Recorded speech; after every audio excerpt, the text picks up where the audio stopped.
अच्छा, तो तुम्हें रुपए चाहिए? जी हाँ, कुछ जरूरत ही ऐसी आ गई है। और अगर मैं तुम्हें रुपए ना दूं तो?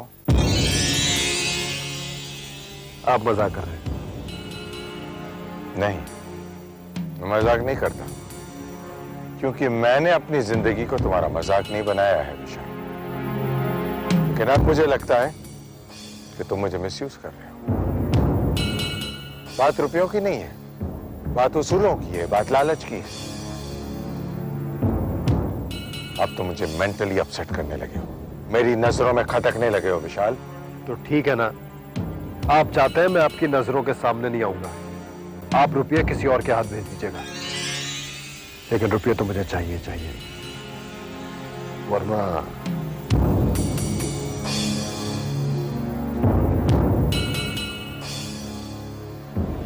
आप जानते हैं क्या हो सकता है। ठीक है,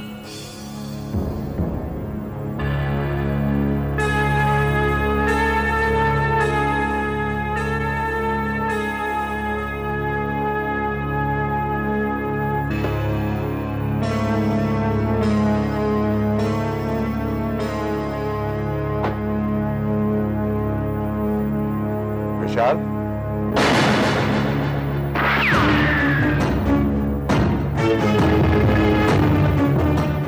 मेरी अगली गोली तुम्हारा सीना पार करके सामने वाले पेड़ से टकराएगी।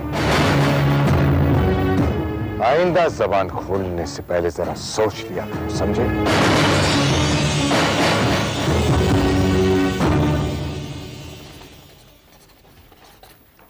सर, हेडलाइंस तैयार है, आप एक बार देख लीजिए। सर, ये आपने क्या किया? ये लो, हेडलाइंस ये होंगी। सर, लेकिन जो हेडलाइंस मैं लाई थी वो तो काफी सेंसेशनल थी।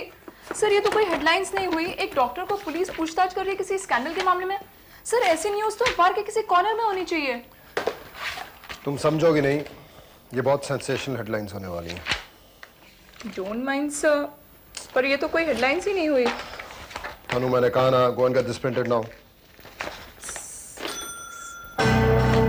तो अभी तक आई नहीं। सर, ये ओके? अनु, मुझे लगता है तुम्हारी तबीयत ठीक नहीं है। मैंने कहा these will be the headlines, now go and get this printed. Yes sir. कल की हेडलाइन सिर्फ एक आदमी के लिए छपेगी, उदय नारायण सेठ।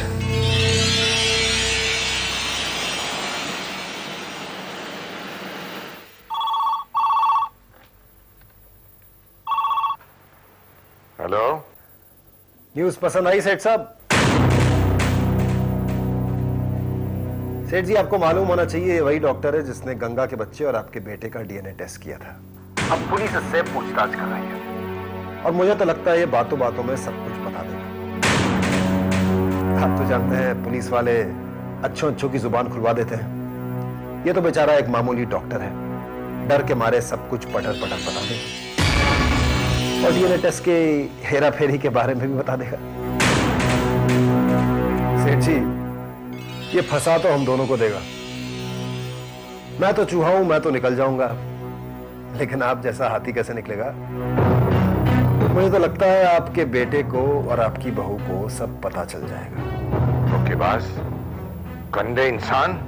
आपने मुझे धमकाने के लिए गोली हवा में चलाई थी, लेकिन मैंने तीर हवा में नहीं छोड़ा है, निशाने पर मारा है। मेरा निशाना दोबारा देखना चाहोगे? कितनों को निशाना बनाएंगे सेठ जी? कितनी गोलियां चलाएंगे? जंगल में सरकार ने शिकार करने पर पाबंदी लगा दी है। किसी लगता है आप शहर में शिकार खेलना चाहते हैं। बेहतर यही होगा आप वक्त वक्त पर मुझे रुपये देते रहिए, मैं डॉक्टर के आर्टिकल्स बदलता जाऊंगा। रुपए तो नहीं मिलेंगे विशाल। आपकी मर्जी, मैं क्या कर सकता हूं?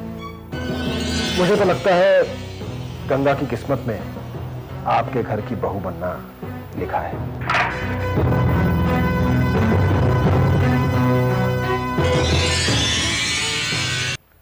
अरे गायत्री, ये तो वही डॉक्टर जिसने मेरा डीएनए टेस्ट करवाया है, लेकिन पुलिस इसे परेशान क्यों कर रही है? तो अच्छा आदमी है। अगर तुम्हें वाकई लगता है कि ये अच्छा आदमी है तो तुम्हें इसकी मदद जरूर करनी चाहिए। लेकिन अजय, सारी बातें जानने के बाद ही कदम आगे बढ़ाना, क्योंकि पता है ना, पुलिस कई बार शरीफ लोगों को शक के बिना पर परेशान करते रहते हैं। इसलिए लोग पुलिस के पास जाने से या मदद लेने से डरते हैं। ऐसी बात नहीं है गायत्री। किसी भी मामले के तह तक पहुंचने के लिए उसकी छानबीन करना जरूरी होता है, और ऐसा नहीं है कि पुलिस को भी कम परेशानी होती है। एनीवे, मैं जरा फोन लगा के देखता हूँ, पता तो चलिए आखिर बात क्या है।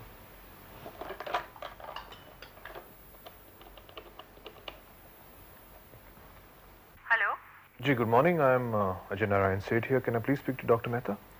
जी वो इस वक्त घर पे नहीं है, विजिट पे गए हैं। अच्छा, ठीक है। ऑफिस के बाद मैं हॉस्पिटल में जाकर उससे मिल के आता हूँ। घर पे नहीं है इस वक्त।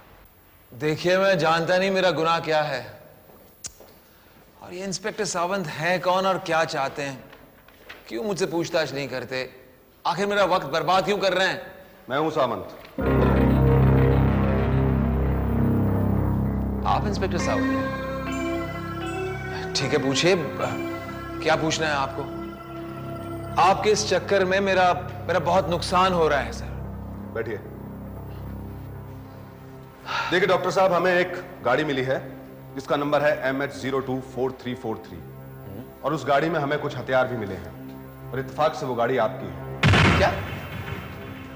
और आपने उस गाड़ी के खो जाने की रिपोर्ट भी नहीं लिखवाई। क्या नंबर बताया आपने? MH024343। नहीं, ये मेरी गाड़ी नहीं है, और ना ही कभी थी। वो कहता है कि ये गाड़ी उसने आपसे खरीदी है। वो झूठ कह रहा है, मैंने आज तक अपनी गाड़ी कभी नहीं बेची। डॉक्टर साहब, आपको याद है कि आपके हाथों से 2 साल पहले एक गलत ऑपरेशन हो गया था? मेरी समझ में नहीं आ रहा है इंस्पेक्टर साहब, गाड़ी और 2 साल पहले के ऑपरेशन का क्या वास्ता? दरअसल इस ऑपरेशन में उस पेशेंट की मौत हो गई थी। पॉसिबल है, कभी कभी ऑपरेशन दरमियान ऐसा हो जाता है। उस पेशेंट की वाइफ ने कंप्लेन की है कि दरअसल आपने उसकी हत्या की थी। इंस्पेक्टर साहब, मैं आपसे कह रहा हूं ना ही वो गाड़ी मेरी है, ना ही मैंने किसी की हत्या की है, ना ही ऑपरेशन दरमियान मैंने किसी का कत्ल किया है। मैंने आज तक कोई जुर्म नहीं किया है। कोई जुर्म नहीं किया? याद कीजिए, शायद नहीं, मैंने आज तक कोई गुनाह नहीं किया है। शायद रुपया लेकर आपने कोई गलत काम किया हो। नहीं, मैं कह रहा हूं मैंने आज तक कोई उल्टा सीधा काम नहीं किया है। हो सकता है आपने रुपया लेकर किसी की DNA रिपोर्ट को गलत साबित कर दिया हो।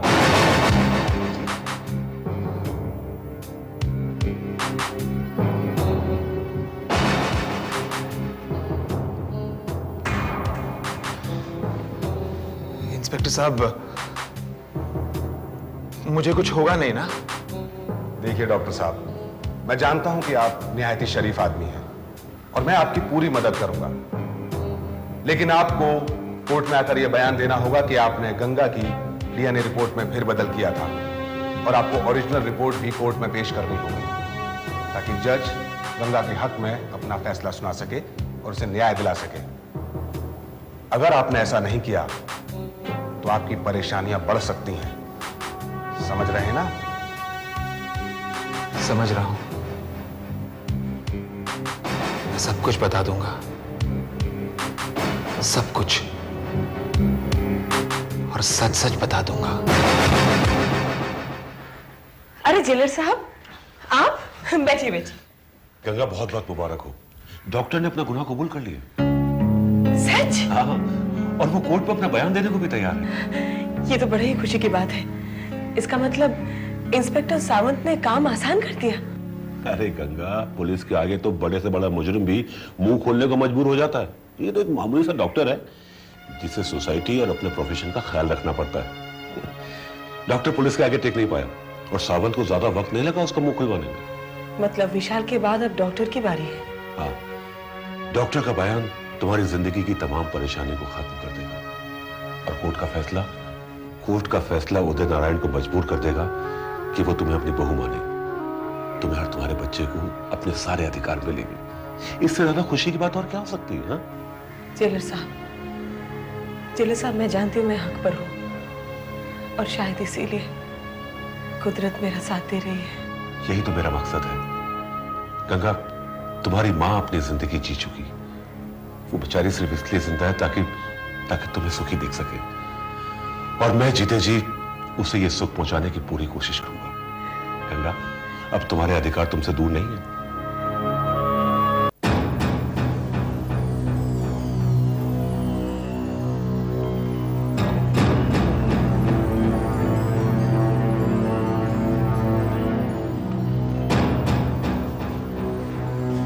सर अगर आप 22 नंबर के पेशेंट को देख लेते तो सर अगर आप 22 नंबर के पेशेंट को देख लेते तो वो काफी बेचैन है, कहता है पेन है। तो उसे पेन किलर दे दो। सर आपने तो कहा था इंजेक्शन देने को। मैं आता हूं। जाओ, मैं आता हूं।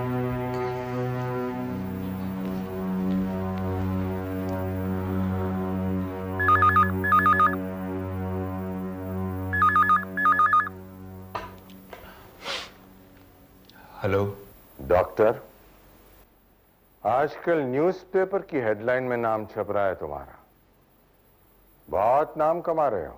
हेलो, कौन बोल रहा है?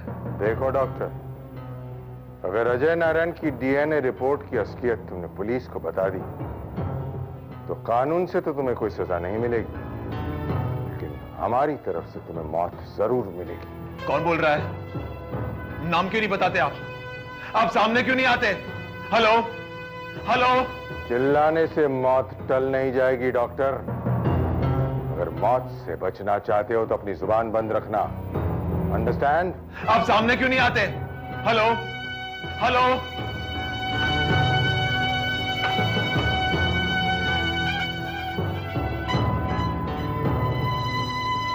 डॉक्टर साहब, मैं वो औरत हूँ जिसके ऑपरेशन के करने के बहाने आपने उसकी पति की हत्या कर दी। आज मैं आपसे ये पूछने आई हूँ कि आपने ऐसा क्यों किया? बोलो, जवाब दो, आपने ऐसा क्यों किया? क्यों किया?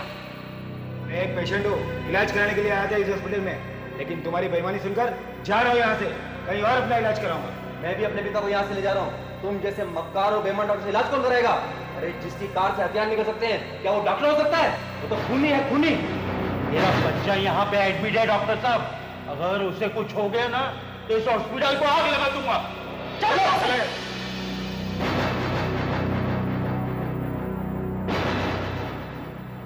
देख लिया डॉक्टर, बेईमानी का अंजाम।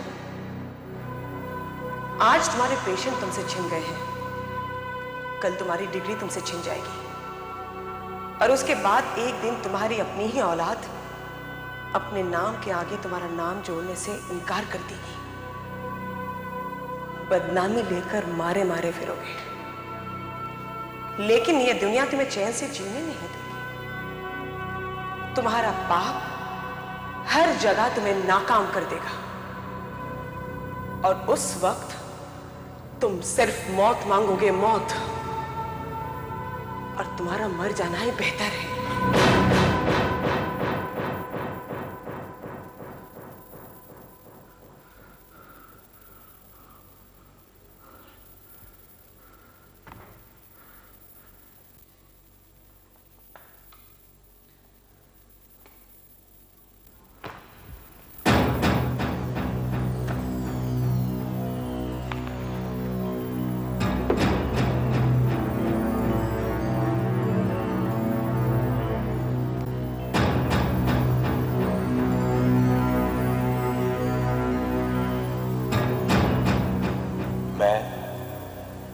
Doctor R.P. मेहता अपने पूरे होश हवास में यह खत लिख रहा हूं कि गंगा का बच्चा दरअसल अजय नारायण सेठ का ही खून है। वो उसी का बेटा है। Excuse me, doctor R.P. Mehta कहाँ मिलेंगे? इस रिपोर्ट को गलत साबित करने के लिए आजाद टाइम्स के एडिटर विशाल ने मुझे बहुत बड़ी कीमत दी थी। उसी के इशारे पर मैंने रिपोर्ट बदलकर झूठी रिपोर्ट गंगा को पेश कर दी। असली रिपोर्ट विशाल के पास है।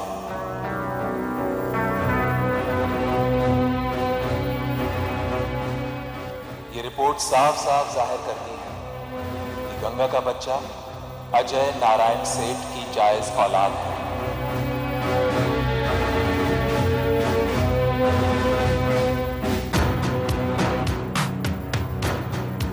सुना मैं मेरे और विशाल के अलावा उदय नारायण सेठ भी गुनहगार हैं। कोर्ट को बयान देकर जिंदगी भर की बदनामी झेलना मुझे मंजूर नहीं है, इसीलिए मैं आत्महत्या कर रहा हूं।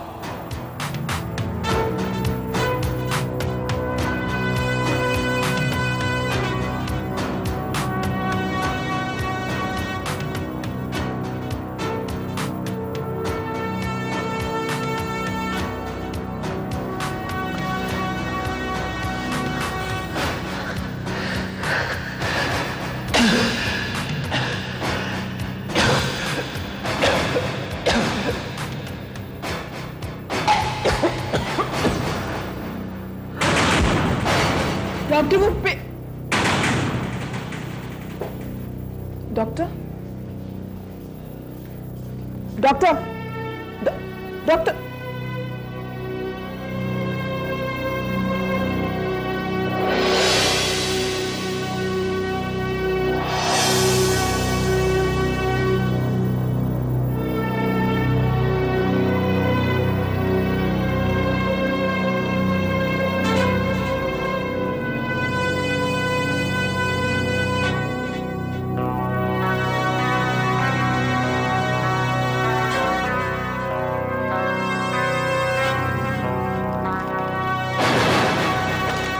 डॉक्टर मेहता,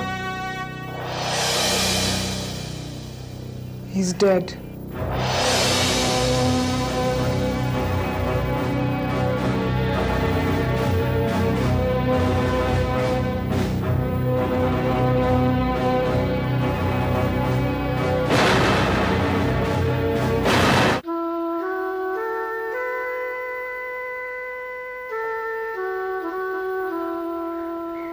गंगा, गंगा चिंता क्यों करती हो? क्या तुम्हें ऊपर वाले पे विश्वास नहीं? देखो, जब वो एक रास्ता बंद करता है तो और 10 रास्ते खोल देता है। क्या तुम्हें अपनी सच्चाई पर यकीन नहीं है?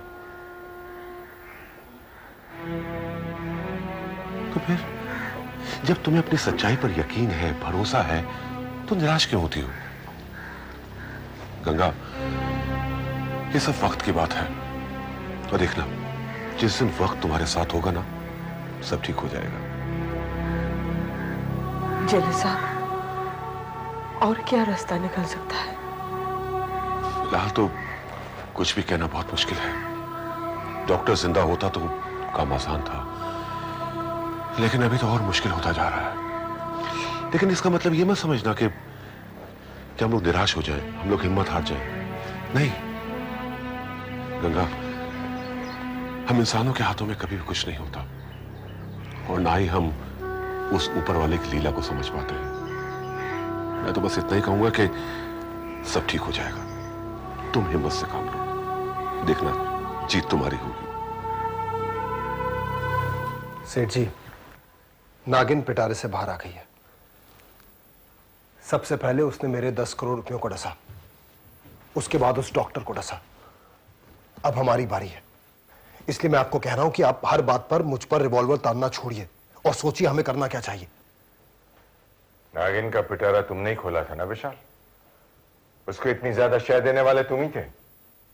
बहुत ज्यादा दिमाग पाया है ना तुमने, तो फिर सोचो, चलाओ अपनी कलम, करो मुझे ब्लैकमेल। देखिए, मैं जानता हूं अब अभी तक अपने 10 करोड़ रुपयों को नहीं भूल पाए, और ना ही आपकी पेपर्स में हुई बेइज्जती को, लेकिन यह वक्त एक दूसरे के कपड़े फाड़ने का नहीं है। कसम से मुझे आज रुपयों की बहुत जरूरत है, लेकिन क्या मैंने आपसे एक भी रुपया मांगा? उसकी भी वजह है, क्योंकि डॉक्टर की चिता पर तुम अपने आप को महसूस कर रहे हो। देखिए, वो सब छोड़िए और मेरा न्योता कबूल कीजिए। इस वक्त हम दोनों का एक होना बहुत जरूरी है, क्योंकि हम जितना बटेंगे गंगा उतना ही मजबूत होते रहेगी। मुझे पता चल गया है, गंगा के पीछे उस जेलर का दिमाग है, वही जेलर जो उसकी मां का हमदर्द बन गया है। ओ, ये बात है जी। गंगा के हाथ में इस वक्त सबसे बड़ा हथियार है वो बच्चा, राइट? जी हाँ, आपका पोता।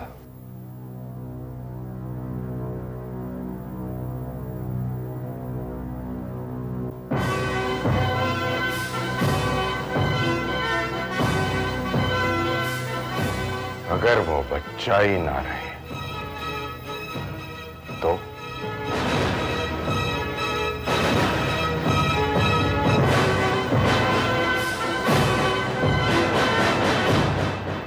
झूठ ही तोलेगी ये दुनिया, झूठ का कारोबार करेगी। कुदरत सच के साथ रही है, कुदरत सच के साथ रहेगी, कुदरत सच के साथ रहेगी।